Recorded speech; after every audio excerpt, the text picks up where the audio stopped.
Literal na buhis buhay at bahay ang ating vlog for today's video. Hello mga ka-bakes! Another New Year's cake design idea para sa inyo. Tignan nyo naman, meron tayong pa-fireworks mga Mars. Grabe yung kaba ko dito pero grabe yung outcome, napakaganda. At pagsapit ng bagong taon at putukan, kung meron takot lumabas ay dito na lang kayo sa cake natin manood ng fireworks. At dito sa cake ko, ang size nito is 6x6. Frosted na din ito ng ating white frosting. In-scrape ko lang ng kaunti. And then, nag-pipe tayo dito ng color Peach Fuzz, the color of the year. So, ikalat nyo lang to kasi magagawa lang naman tayo dito ng ombre effect. So, kahit saan nyo lang ilagay dyan yung ating Peach Fuzz na frosting para magkaroon lamang tayo ng ombre effect. Pinakalat ko lang ito, tapos ini-scrape ko siya at hindi ko na kininis pang mabuti kasi maglalagay pa tayo dito ng texture sa body ng cake.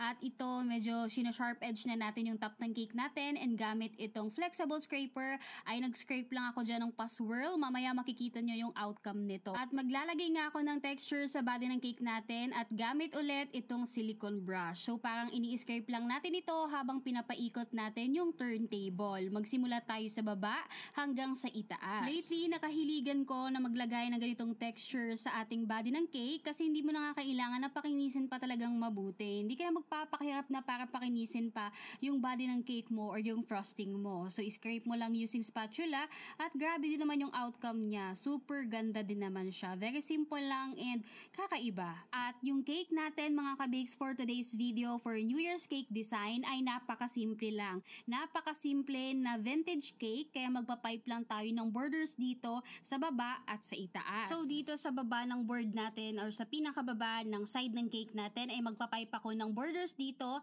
gamit itong darker shade color. So, ang pastry tip na ginamit ko dito is 6B. At ang color of the year natin sa taong 2024 is Peach Fuzz ayon sa Pantone at ayon naman sa Coloro and WGSN ay Apricot Crush. Usually mga ka-bakes, any shade naman ng peach or orange ay pwedeng-pwede, pasok na din. So, magtimpla lang kayo ng dark orange color at light color or peach color, pwedeng-pwede na yan. At ito nga mga ka-bakes, nag-pipe na din ako ng another border na pinatong natin doon sa unang pinape natin. At ang gamit ko nga dito is star tip. So, parang ipapatong lang natin itong pangalawang border doon sa unang border na pinape natin. At kung saan medyo merong pangit na part, ay dun kayo magsimula ng pipe para pag end ng pipe nyo ay dun din matatapos. So, hindi kasi talaga mape-perfect minsan ang pag-pipe ng border.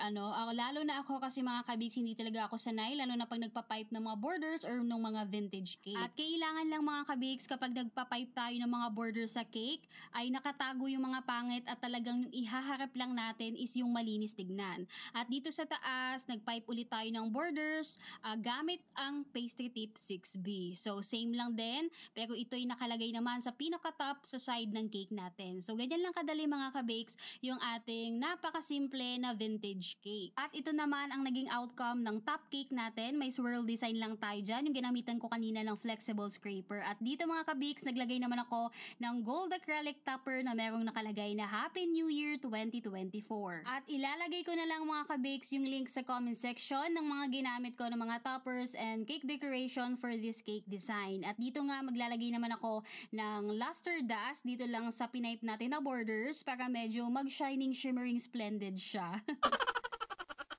At sa mga cakes natin mga ka-bakes, gusto ko lagi ma-achieve yung simple lang pero elegante siyang tignan. At achieve naman, di ba? Napakasimple lang palagi pero ang sosyal at elegant niyang tignan. So dito mga ka-bakes, pakita ko sa inyo yung ating nilagay dito na pa-fireworks. So kahit saan nabibili ito, party needs, baking supplies, meron ito.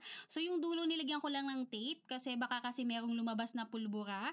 So alam ko kasi may pulbura to eh. So i-note nyo na lang yung inyong mga customers na scrape na lang din yung pinaka-top ng cake bago nila kainin kasi baka possible na mamaya is magbagsakan doon sa top ng cake natin. At dito naman sa top ng cake ko sa may white frosting ay naglagay ako dito, nag-sprinkle ako nitong 2mm na silver dragées. So tingnan nyo mga ka-bakes, paikutin natin ang cake at ayan ang kanyang outcome, di ba? Napakasimple lang at lalagyan lang natin ito ng ating munting fireworks. Kung takot kang lumabas at merong mga bata na talagang takot sa mga paputok, ay ito na lang yung tignan nila. Baka matuwa sila dito kasi ito hindi medyo nakakatakot. So ito nilagay na natin yung ating pa-fireworks at sisindihan na natin.